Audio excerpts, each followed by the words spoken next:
All right, Shalom. First and foremost, I want to give all praise, honor, and glory unto Yahweh by Hashem, Yahweh Shai by Hashem, Rakah HaKodash. Double honors to the apostles, bishops, and elders of Great Millstone who rule and teach well. And peace and salutation unto the hopeful elect, the 1/3 of Yasha Allah, upholding the law, statutes, and commandments to the best of their ability.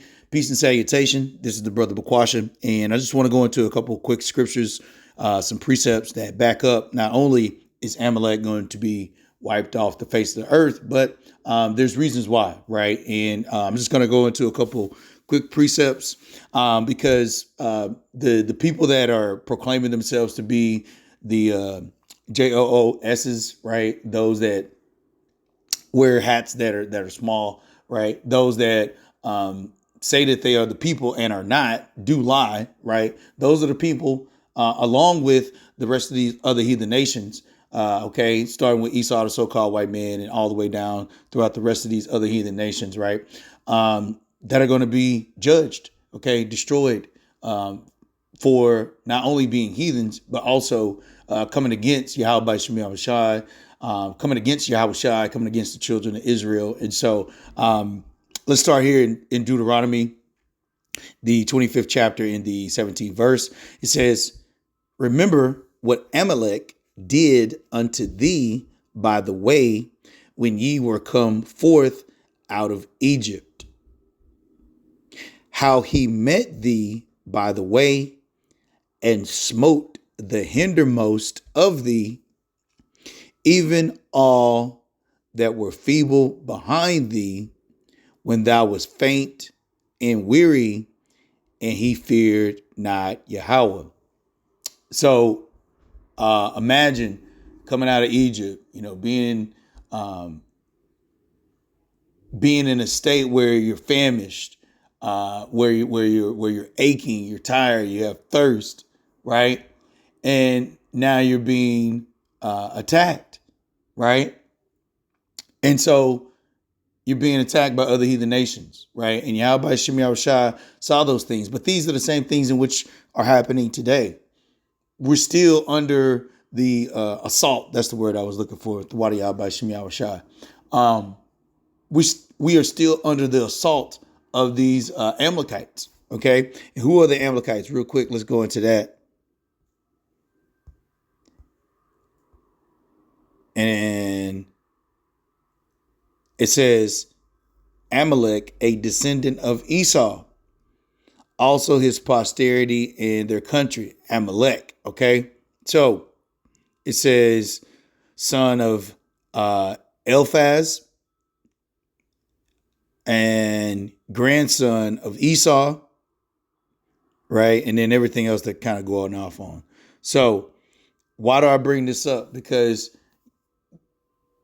not only have they lied, they've assaulted the children of Israel, but they're also about to be judged. Okay, so let's go into this real quick. This is I want to hit some of these cross references because when you read in Exodus 17 and 8, let me see if I can get this, and I'm gonna read down.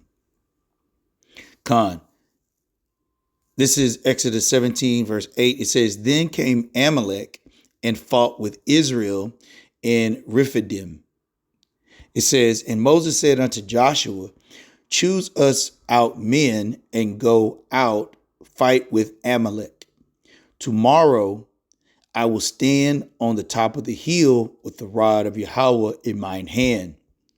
So Joshua did as Moses had said to him and fought with Amalek.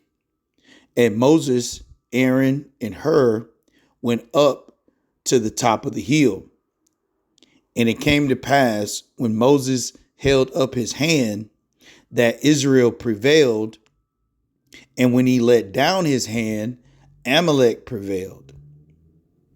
But Moses' hands were heavy, and if you think about it, at that time Moses was of great age. Joshua was filling in those roles in which Moses couldn't necessarily satisfy with strength, and so it's almost a representation, of the physical state, of our people. Because, coming out of Egypt, war here, war there, you like, damn, And so, the remnant, was still left there to fight. But let's continue. It says, but Moses, Exodus 17 and 12, but Moses' hands were heavy, and they took a stone and put it under him, and he sat thereon. And Aaron and Hur stayed up his hands. So both of them were holding up the hands, because the hands represented, when the hands were up, Israel prevailed. And then when the hands were down, Amalek prevailed. Okay. It says, and Aaron and Hur stayed up his hands, the one on the one side and the other on the other side, and his hands were steady until the going down of the sun. So you can imagine all this time, it's nothing but war going on with Amalek. Okay. And even to this day, they're still warring against us. Okay. But through the spirit of Yahweh Shem Yahushai, okay, these wars are about to come to an end. Okay. Verse 13. And Joshua discomfited Amalek and his people with the edge of the sword. Let's grab this word here, discomfited.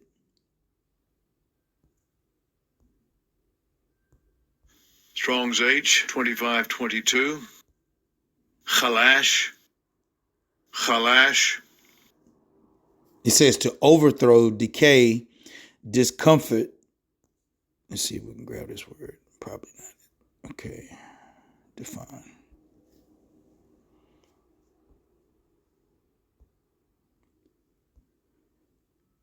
Con. It says in the sense, defeat in battle. Okay. Dis meaning expressing reversal. Conferencier, put together. Okay. So to discomfort means to destroy in battle. All right. So it says to decay, discomfort, waste away, weaken. All right. Verse 13, Exodus 17 and 13. And Joshua discomfited Amalek and his people with the edge of the sword. And the Lord said unto Moses, write this for a memorial in a book. And that's what we're reading to this day. Okay. Those things that happened, centuries and centuries ago, for our remembrance, which we're going to read as well. All right. And this is another reason why these hats that are small and Esau and all these other nations, right, pursuant to Psalms the 83rd chapter, wanted to cut us off from being a nation. Okay, to where we wouldn't remember who we are and the things that were done against us in our power, Yahweh Yahushai. Okay, because there's judgment for those things, which is the reason why Yahweh Shem Yahushai told Moses to do what? To write it in a book for a memorial. Okay, it says in a book, it says, and rehearse it in the ears of Joshua. Boom. Okay, to pass it on. For I will utterly put out the remembrance of Amalek from under heaven. That has not been done yet. It is soon to happen. Okay. So there's no way that any of these people could claim that they are the people when it says, for I will utterly put out the remembrance of Amalek from under heaven. Verse 15, and Moses built an altar and called the name of it Jehovah Nissi. Okay. It says, for he said, because the Lord hath sworn that the Lord will have war with Amalek from generation to generation. Okay. So showing none of these heathens are off the hook. Okay. It's a memorial. It's a memorial. It's something to rehearse. All right. And until these people are removed from the face of this earth, okay, judgment is upon them. All right. So I want to grab a couple other quick precepts. I think there's one more here I wanted to cover. Let me see here. This is Numbers 24 and 20. Let's start at this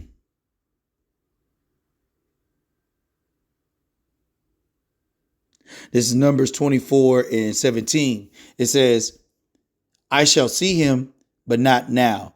I shall behold him, but not nigh.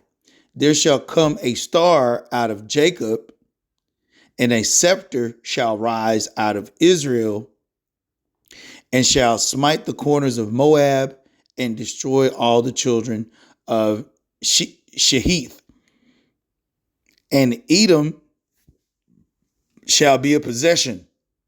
Seir also shall be a possession for his enemies, and Israel shall do valiantly.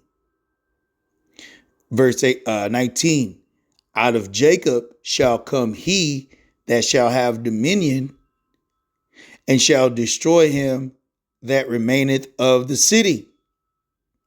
And when he looked on Amalek, he took up his parable and said, Amalek was the first of the nations, but his latter end shall be that he perish forever. So that war generation to generation is now about to come to an end. Okay. Which is ultimately the remembrance of you all are going to be put off the face of the earth forever. All right. So let's get back here in Deuteronomy 25 and 19, and then we'll close out. It says, therefore, it shall be when the Lord, Yahweh Shem Yahushai, thy power, hath given thee rest from all thine enemies round about, in the land which the Lord thy power, Yahweh, giveth thee for an inheritance to possess it, that thou shalt blot out the remembrance of Amalek from under heaven, thou shalt not forget it. See? That's why he told Moses to write it down, to make it a memorial. Okay? To where regardless of wherever we are in reincarnations, okay, never forget, okay, that Amalek is going to be wiped off the face of this earth. Okay? For the things in which they've done. Always going to war with our people. Okay? Coming out of Egypt. Okay? When Moses, okay, was having to hold up the rod, you know, for us to claim victory.